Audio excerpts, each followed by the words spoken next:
La casquette vraiment créateur de contenu hardcore, j'aime pas ça. Je déteste en fait. Pourquoi j'ai échoué? C'est parce que le nombre de statistiques que j'attendais sur mes vidéos, bah ça a augmenté. J'aime pas cette industrie, payer des gens pour écrire des vidéos, payer pour les monter, payer la prod pour monter la production, ça veut dire moi je suis quoi? Je suis juste un interprète, un acteur, un guignol, une marionnette après. Une marionnette qui parle, qui lit des vidéos écrites par d'autres, avec une prod qui a tout agencé dans le studio, et quelqu'un qui fait un montage. C'est ça que c'est devenu la création de YouTube. Et il va arriver à penser en dehors de sa boîte, plus facilement si vous marchez pendant que vous réfléchissez. Je dois arrêter ce processus de création de mon roman uniquement une fois que j'ai le sentiment profond que mon livre a atteint sa forme finale. Bonne année les amis. Aujourd'hui, je vous partage ma vulnérabilité. Je vais vous expliquer comment j'ai échoué en 2024, parce qu'on fait le bilan, hein, aux objectifs que je me suis fixés, et quelles leçons j'en ai tirées, et comment cet échec a été la chose qui était nécessaire pour m'aider à évoluer sur mon parcours intérieur. Et je tiens à dire deux choses. La première, c'est que c'est pas du putaclic. Je vais pas vous raconter un pseudo-échec, mais qui en fait était une réussite. Non, je me suis lamentablement vautré, si je peux dire ainsi. Et deuxièmement, ma prise de conscience, c'est pas un lot de consolation qui fait un peu mal au cœur quand vous m'écoutez en mode « Ouais, j'ai échoué, mais grâce à ça, je suis devenu plus fort, ouh !» Non, non, vous allez pas avoir de la peine pour moi quand vous allez m'écouter, heureusement, parce que avoir honte pour quelqu'un qui se ridiculise tout seul alors qu'il n'en a pas conscience lui, c'est un sentiment assez bizarre, hein. Mais bon, sur ce les amis, commençons. Quels étaient mes objectifs?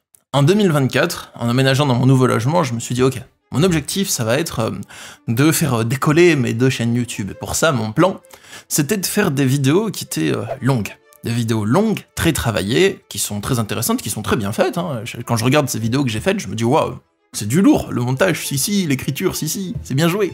Je comptais faire ça sur mes 2 chaînes YouTube, Journal de bord et Stan Carré Super Coach, la chaîne d'aide face aux relations toxiques. Et je m'y suis mis, sérieusement, pendant des semaines et des semaines. Et ce processus, il est long.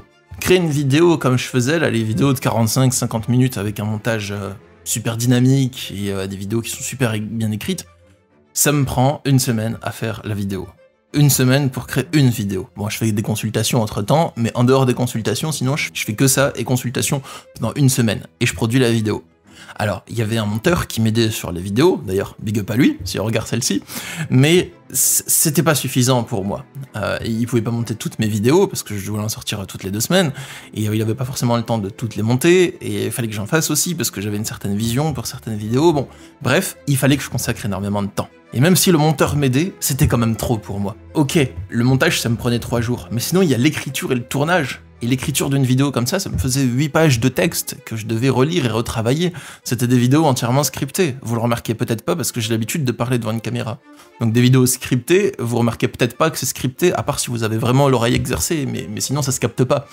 Quand je lis un texte, on dirait pas que je lis un texte, et que j'essaye de lui donner des intonations, comme certaines vidéos peut-être un peu malaisantes peuvent nous faire ressentir, mais bon, c'est pas mon but, voilà. Je m'y suis mis, je m'y suis attelé. J'ai travaillé dur sur ce projet, semaine après semaine, et je remarquais que de semaine en semaine, j'avais de plus en plus de stress et de moins en moins d'énergie, et de moins en moins de joie à faire ce que je faisais. J'aimais bien le sujet dont je parlais dans ces vidéos, mais vraiment le processus pour créer une vidéo comme ça, de semaine en semaine, il était de plus en plus dur, de plus en plus épuisant, c'est de plus en plus galère de supporter les deadlines, j'étais de plus en plus épuisé et ça m'apportait pas la joie que je croyais que ça m'apporterait. Alors réussir sur YouTube, mais à quel prix ?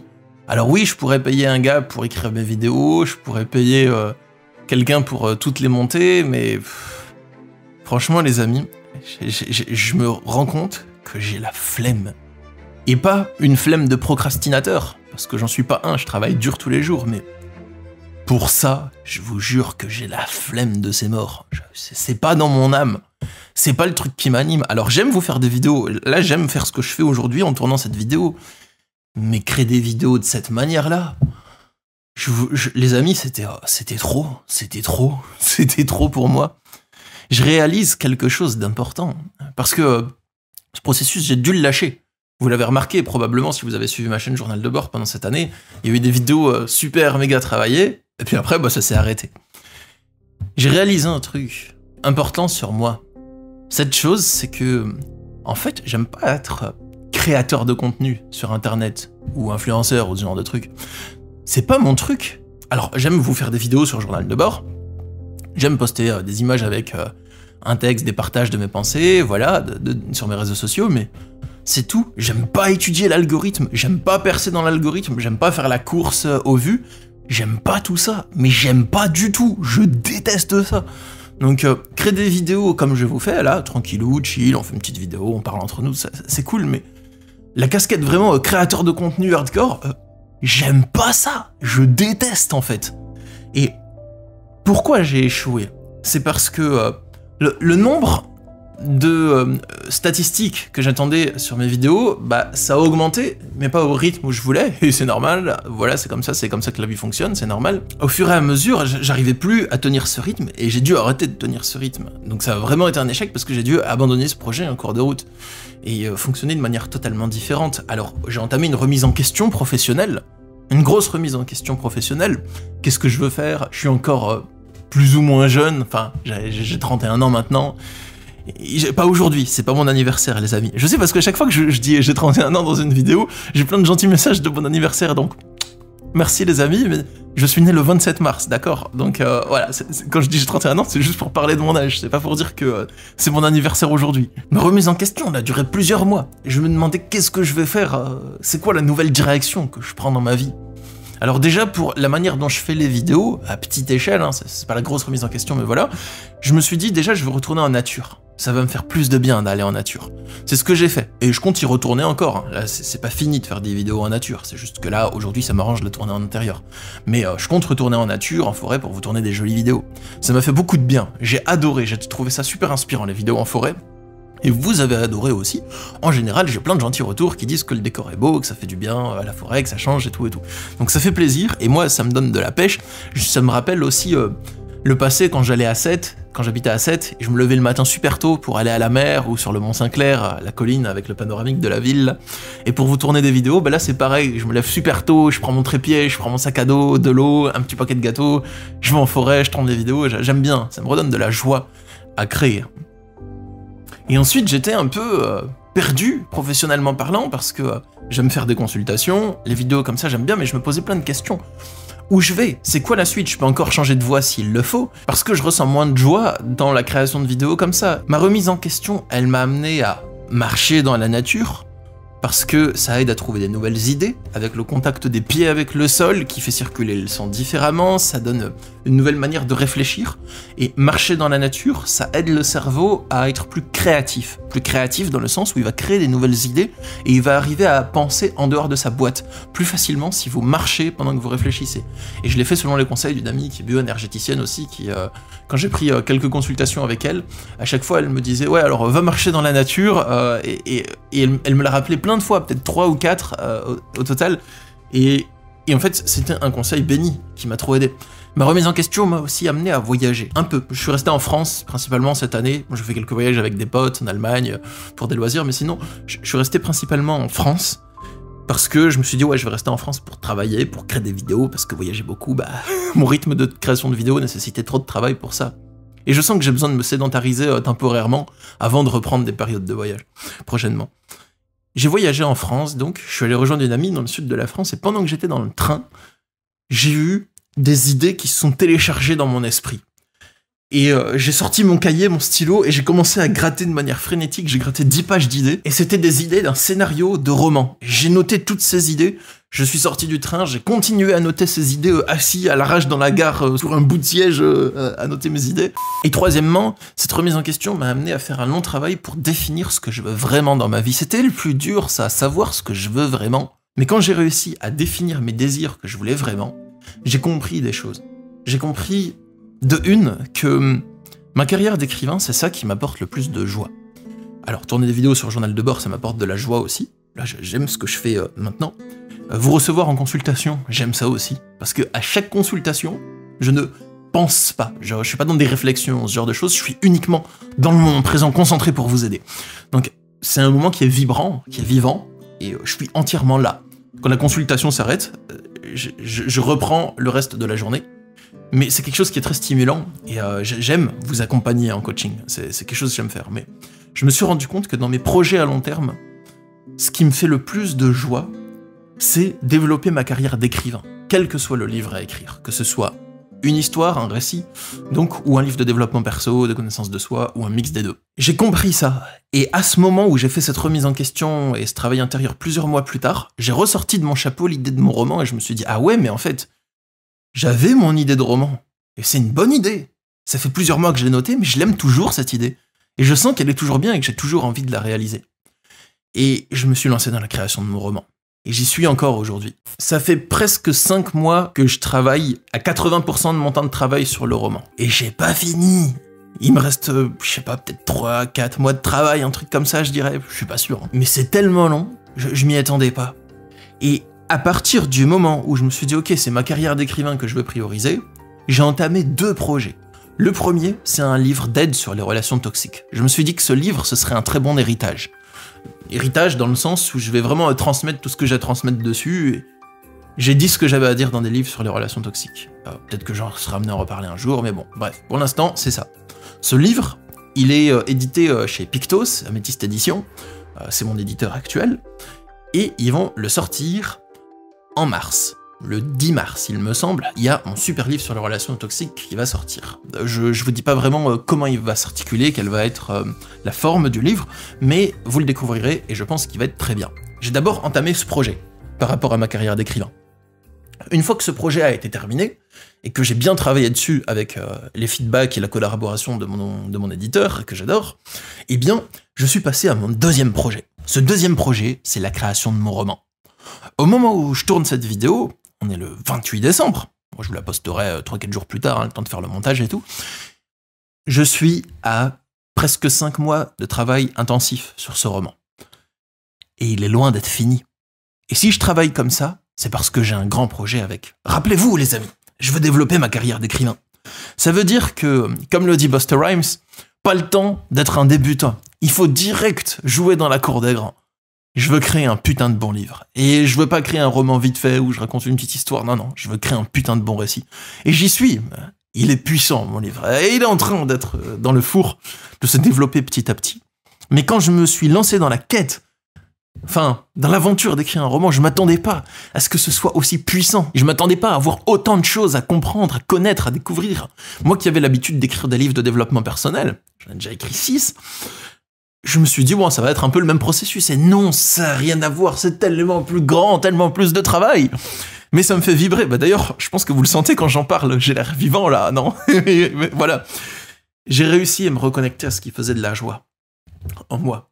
Donc, pour tirer la moralité de cette histoire que j'ai vécue en 2024 et le bilan de mon année, on va dire, au niveau de mes objectifs, et après je vous partagerai la suite pour 2025, je m'étais fixé un objectif et je croyais qu'il allait me rendre heureux.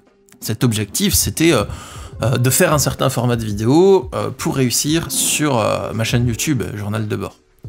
Mais je me suis rendu compte que ce qu'il fallait faire comme travail pour atteindre cet objectif, ça n'allait pas me rendre heureux. Parce que j'ai pas du tout envie de payer un mec pour m'écrire mes vidéos. Et oh, les amis, déjà, je suis écrivain, en plus c'est mon contenu. C'est Journal de bord, c'est une chaîne qui est intimiste et personnelle.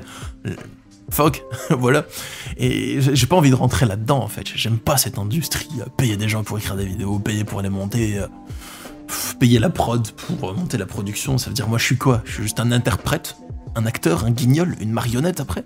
Une marionnette qui parle, qui lit des vidéos écrites par d'autres, avec une prod qui a tout agencé dans le studio, et quelqu'un qui fait un montage. C'est ça que c'est devenu la création de YouTube.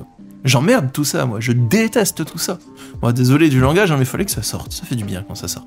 Mais je suis pas allé sur YouTube pour faire tout ce simulacre d'existence, pour faire tout ce piètre simulacre d'existence. Je suis pas allé sur YouTube pour ça, moi, les amis. Je trouve ça nul. En fait, il y a des gens qui le font et ils font des bonnes vidéos et j'aime les regarder. Donc je suis pas en train de critiquer ce processus en soi, parce qu'il y a des vidéos écrites par d'autres et interprétées par le youtubeur qui sont bien et qui donnent des bons contenus. Mais moi, faire ça, je suis venu là pour partager des choses par moi-même.